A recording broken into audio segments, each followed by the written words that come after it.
మాఘమాసం మాఘపురాణం 2వ అధ్యాయం. దిలీప మహారాజు వేటకు వెళ్ళుట. దిలీప మహారాజు అనేక యజ్ఞ యాగాదులను నొచ్చి పుణ్యాత్ముడు. ప్రజలందరినీ తన కన్నబిడ్డల వలె చూసుకొనివాడు. ప్రజా సంక్షేమమే ధ్యేయంగా పాలించారు. ప్రజలందరి చేత మిక్కిలి శ్లాఘనీయంగా పాలించటం వలన అతని కీర్తి దశ దిశలా వ్యాప్తి చెందింది. నిత్యము ప్రజాక్షేమమే అతని పరమావధిగా జీవించాడు. ఒకనాడు దిలీప భూపతికి వేట కోసం అడవికి పోవాలనే కోరిక కలిగింది. మహారాజు తలుచుకుంటే కానిదేముంటుంది? అందున మహారాజులు ఎట్టి కోరికనైనా ఇట్టే తీర్చుకోగలరు. అట్లే దిలీప మహారాజు రాజసభలో తన కోరికను వెళ్ళబుచ్చాడు. ఇంకేముంది, రాజు తలచుకోవటం కాకపోవటమున మంది మార్బలం తయారయ్యారు. వేటకు కావలసిన సమస్తము సమకూర్చబడ్డాయి. కావలసిన వస్తువులన్నీ సిద్ధం చేశారు. ఇక సుముహూర్తము నాడు దిలీప మహారాజు వేట దుస్తులు ధరించి సైన్య సమేతుడై వేట కోసం అడవులకు బయలుదేరాడు. దిలీప మహారాజు వేట కోసమై ఎంచుకున్న అడవి మిక్కిలి క్రూర జంతువులమయమైనది మరియు భయంకరమైనది. దట్టమైన ఆ అరణ్యం నుండి క్రూర జంతువుల సమీప గ్రామములపై బడి పశువులను మనుష్యులను చంపి నానా బీభత్స భయోత్పాతములను సృష్టించసాగాయి. కనుకనే దిలీప మహారాజు వేటకు వెళ్లాలని నిశ్చయించుకున్నాడు. అడవి సమీపమునందున్న గ్రామాలకు క్రూర జంతువుల బెడద తప్పించాలనుకున్నాడు. ఆ గ్రామ ప్రజల ముఖాలలో సుఖ సంతోషాలు ఆనందాలు వెల్లివిరుస్తుంటే చూసి ముచ్చట పడదామనుకున్నాడు. దాని పర్యవసానమే ఈ వేట. అరణ్యంలోనికి ప్రవేశించిన దిలీప మహారాజు క్రూర మృగములకు కనబడకుండా చెట్ల చాటున పొదల చాటున రహస్యంగా పొంచి ఉండి కనిపించిన క్రూర మృగములన్నిటినీ చంపసాగాడు. అతని పరివారం కూడా అదే పనిలో నిమగ్నమయ్యారు. ఈ విధముగా వారా అడవి యందు కొన్ని దినములుండి లెక్కలేనని క్రూర మృగములను వధించారు. దిలీపుడు ఒకనాడు మృగముపై బాణము వేయగా అది తప్పించుకొని పారిపోయింది. దిలీపుడు పట్టు విడవక దాన్ని వెంబడిస్తూ పరిగెత్తసాగాడు. ముందు మృగము, దాని వెనుక దిలీపుడు. దిలీపుని వెంట అతని పరివారమంతా పరుగిడసాగింది. పారిపోయిన మృగము పరుగున ఒక దట్టమైన కీకారణ్యమున ప్రవేశించింది. పరుగెత్తిన దిలీపుడు అలసిపోయాడు. దాహం కోసం చుట్టూరా చూశాడు. పరివారమంతా నీటి కోసం వెదుకులాట ప్రారంభించారు. వెతకగా వారికి సమీపమందక సరస్సు కనిపించింది. బ్రతుక జీవుడా అంటూ దిలీపుడు అతని పరివారమంతా కడుపు నిండా నీరు త్రాగి దాహం తీర్చుకున్నారు. అదే సమయంలో కొన్ని మృగములు కూడా దాహం తీర్చుకుంటానికి ఆ సరస్సున ప్రవేశించాయి. ఇది గమనించిన దిలీపుడు అతని పరివారమంతా వాటినన్నింటినీ చంపి చిత్రాతి చిత్రమైన వాటి చర్మాలను ఒలింపించి తమ గుర్రాలపై వేసుకొని అందరూ తిరుగు ప్రయాణం కట్టారు. వేట నుండి తిరిగి వస్తున్న దిలీప మహారాజుకు మార్గమధ్యంలో ఒక వృద్ధ బ్రాహ్మణుడు ఎదురయ్యాడు. సద్బ్రాహ్మణుడైన ఆ వృద్ధ బ్రాహ్మణుడు మిక్కిలి బ్రహ్మ తేజస్సుతో వెలిగిపోతున్నాడు. అతడు సర్వజ్ఞునిలా ప్రకాశిస్తున్నాడు. ఆ వృద్ధ బ్రాహ్మణుని ముఖవర్చస్సునందలి బ్రహ్మ తేజస్సుకు ఎవరైనా ఆకర్షితులు కావలసిందే. ఆ వృద్ధుడు అంతటి ముఖారవిందంతో అలరారుతున్నాడు. అతని ముఖం చూడగానే ఎవరికైనా చేయెత్తి నమస్కరించాలనే భావన పుడుతుంది. దిలీప మహారాజు కూడా అతని ముఖ వర్చస్సుకు బ్రహ్మ తేజస్సుకు ముగ్ధుడై ముకులిత హస్తములతో నమస్కరించి, ఓ వృద్ధ బ్రాహ్మణ పండితోత్తమ, మీ దర్శన భాగ్యంచే నా జన్మ ధన్యమైంది. నేను ఈ రాజ్యానికి అధిపతిని. నన్ను దిలీప చక్రవర్తి అంటారు. నన్ను ఆశీర్వదించండి స్వామి అంటూ ఆ వృద్ధ బ్రాహ్మణుని కోరాడు. ఆ వృద్ధ బ్రాహ్మణుడు దిలీప మహారాజును ఎగాదిగా చూసి ఆపాదమస్తకము పరిశీలించి ఈతడు మంచివాని వలె ఉన్నాడనుకొని ఏదైనా సహకారము అందించనించి, మహారాజా, సరస్సులోనున్న నీటిని తాగి నీ దాహం తీర్చుకొని వెళ్ళిపోవుచున్నావే కాని ఇది మాఘమాసమని సరస్సులో స్నానం చేయాలని తెలియదా? నీకు మాఘమాస మహత్యమును గురించి ఎవరూ చెప్పలేదా? మాఘమాస స్నానం అత్యంత పుణ్యదాయకమని తెలియదా అని ప్రశ్నించాడు.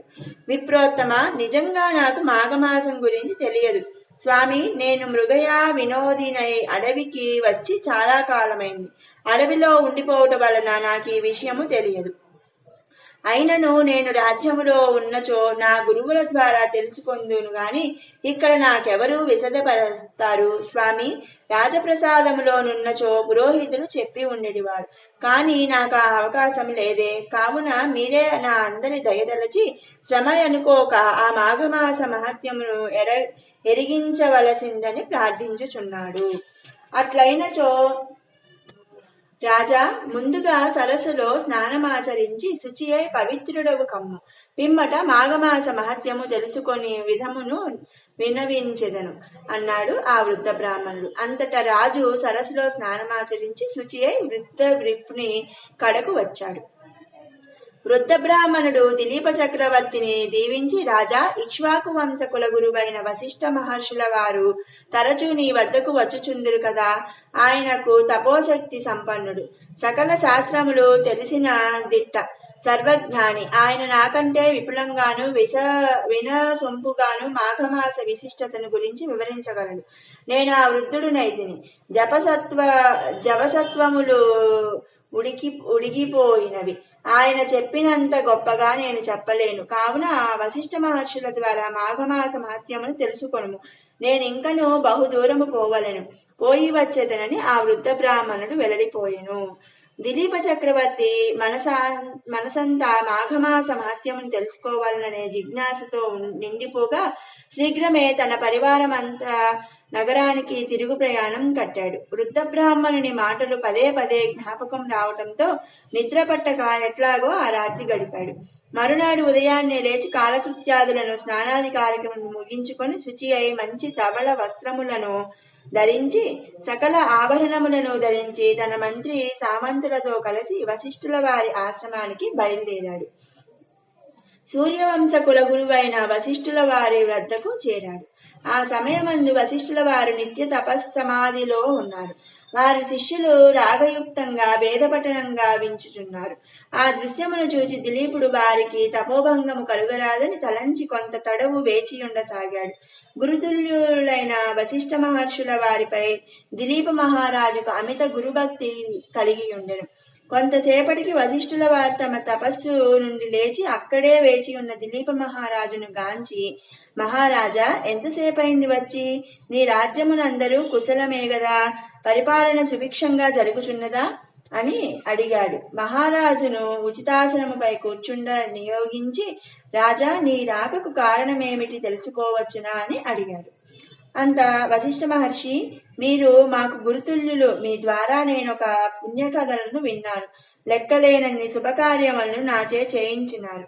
రామాయణ, మహాభారత, భాగవతాది ఇతిహాసములనెన్నింటినో తెలియపరిచిన మహానుభావులు. కాని నాకు మాఘమాస మహత్యమును గాని దాని విధి విధానాలు, ధర్మములు నేనింతవరకు మీ నుండి వినియుండలేదు. కావున మీరు నా యందరి దయతలచి మాఘమాస మహత్యం, ఆ మాసంలో చేయదగు విధి విధానాలు, ధర్మములు, మాఘమాస విశిష్టతను వివరింపమని వేడుకుంటున్నాను అన్నాడు దిలీప మహారాజు. దిలీప చక్రవర్తి, నీ కోరిక కడు సమంజసముగా ఉన్నది. మాఘమాస మహత్యమును ప్రతివారును తెలుసుకోవలసిందే.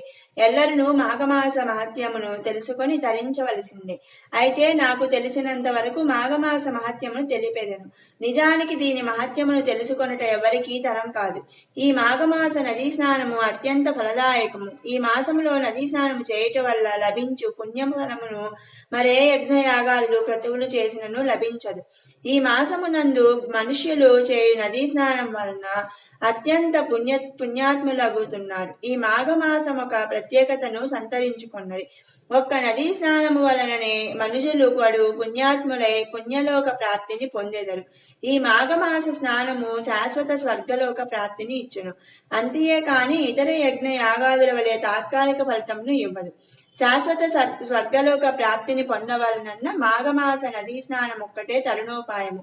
మరే ఇతర పుణ్యకార్యముల వలన ఇది సాధ్యం కాదు. మాఘపురాణం 2వ అధ్యాయం సమాప్తం.